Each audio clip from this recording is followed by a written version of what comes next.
consumers to have free access to vitamins and minerals, and she had unilaterally yanked that from the final reports. This attitude by Ms. Yetley, who is an employee of the U.S. Food and Drug Administration, is reflective of Codex meetings in general. In an attempt to shine light on those who are unilaterally making public policy in private, health freedom advocate John Hamill took a small video camera into 2 Codex meetings in 1998. These grainy videos are all that remain of the tapes, which mysteriously disappeared. Moving around on agenda number 5 on vitamins and minerals. Are you going to strike that second paragraph? Well, these are draft positions. They go in as draft positions, so they're not the final nor the formal position. We've seen a letter from Ron Paul, then, and this was signed by Ron Paul, Congressman Stump, and Congressman Cook. We have received a lot of mail. We've looked at all of it. And you acknowledge that this represents the will of the American people and the will of Congress, correct? There's a wide range of opinions on this one.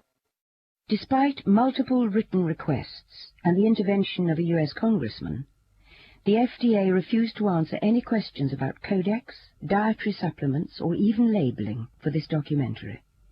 But judging from his rare interview with Michael R. Taylor, then Deputy Commissioner for Policy at the FDA, it is apparent that the agency is unaccustomed to meaningful questions about health policy by the media. You stated your concern, and the FDA certainly has, on L-Tryptophan. What about your concern regarding something like Prozac, that very well documented 28,000 adverse reports, 1,600 suicides associated with that drug? Well, drugs that go through our very rigorous testing and review process are very well understood chemicals, and drugs are recognized to have both risks and benefits. That's why they go through a rigorous evaluation, and when those products are put out on the market, we have a good scientific understanding of both the risks and benefits, and that's laid out in very detailed labeling that physicians then use to decide whether to prescribe those products for their patients. Side effects are part of pharmaceuticals. That's recognized, and that's why we're so careful scientifically. There's just no comparison between that situation and what we are dealing with dietary supplements, which have not been subjected to that kind of study, have not been evaluated by FDA. And a large part of the problem with these supplements is that we simply don't know about their safety. We don't know about their benefits, yet they're being out there marketed in some cases, for serious disease-related purposes. There's a big difference.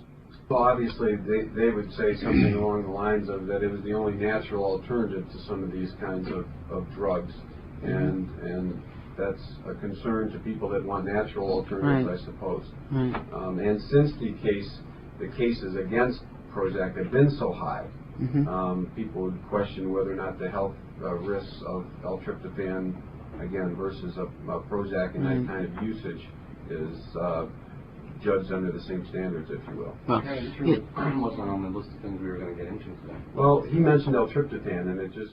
As the producers tried to get an answer from the Deputy Commissioner of the FDA, L-Tryptophan, so it really... Mr. Taylor seemed to lose his patience with the tone of the interview. Mentioned, so I thought I would follow up on it. Kurt, turn the camera off, we can talk. You know, I'm happy to talk about this. I don't want to spend the whole morning on it. But of course, Mr. Taylor was anything but happy to discuss the safety record of Prozac versus the amino acid L-Tryptophan, which the FDA banned outright when Prozac was approved by the agency. And it is important to note that the Food and Drug Administration has assigned Mr. Taylor's wife, Christine Lewis Taylor, to the World Health Organization, where she is now chairwoman of the Nutrient Risk Assessment Project. I don't think that you can say that anybody at FDA has ever been a friend of dietary supplements. Anybody. They are friends of the classical reductionist scientific system that is based on cause and effect and doing a bunch of huge and costly studies, which are the backbone of the pharmaceutical industry, which are the driving force of our healthcare system, which is driving us into bankruptcy and killing between 200,000 and 700,000 people a year. Some of them honestly believe in the useless medication. More, however, are bunkum artists without pity or conscience, willing to risk the lives of fellow human beings to line their own pockets. Institutional hypocrisy and bias are endemic at the agency, In fact, the FDA has made no secret of its intentions to harmonize the U.S. vitamin and mineral standards with Codex, thereby reducing the dosages of common vitamins and minerals to ridiculously low levels. They've said so before Congress, in the National Register, and even on their own website.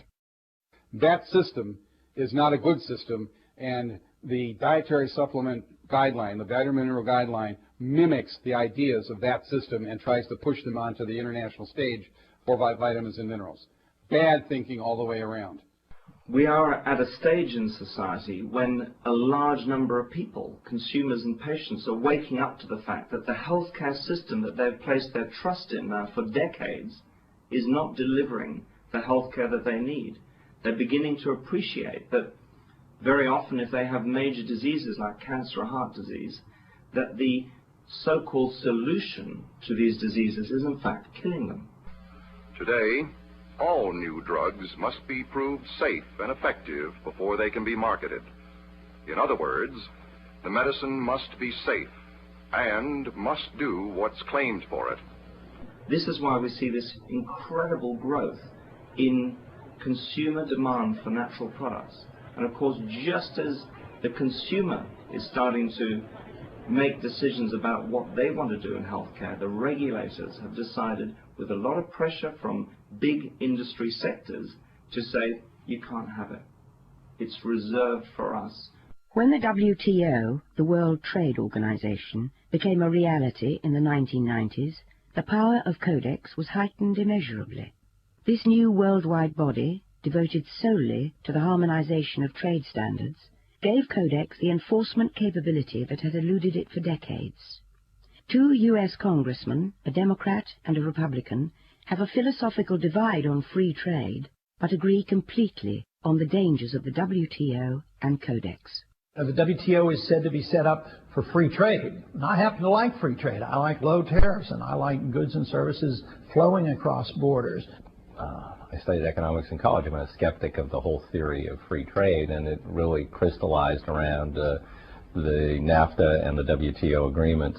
I am a champion of national sovereignty, so I do not like the idea of getting involved in what the founders called entangling alliances. So I remember talking to Mickey Cantor, the president's special trade representative, and I'd studied a little bit, and I said, I can't understand how we're going to bind ourselves to this agreement, which has a secret dispute resolution process, which has no rules regarding conflict of interest, and they will essentially preempt U.S. law. And then when you go to the next step of becoming a member of the World Trade Organization, means to me that we as a people and as a Congress, we give up too much of our responsibility and our prerogatives. Oh, no, you don't understand. They can't preempt our laws. I said, oh, you're right. They can just fine us for having our laws, and we can pay perpetual fines because we have laws that protect consumers of the environment, or we can repeal our laws. But now we're talking about turning over to a world organization that's going to force harmonization. So it's working as designed as far as you're concerned, which is to protect corporate interests and overrule governments and stick it to consumers. And they'll do that under the name of free trade and globalization and pretend that they're on the side of freedom.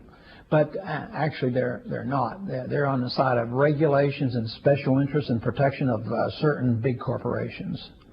If there's a higher corporate good to be served by breaking the law, by having the FDA work with the Codex and try and drag the U.S. into this nightmare, then they're all for it, and they're doing it.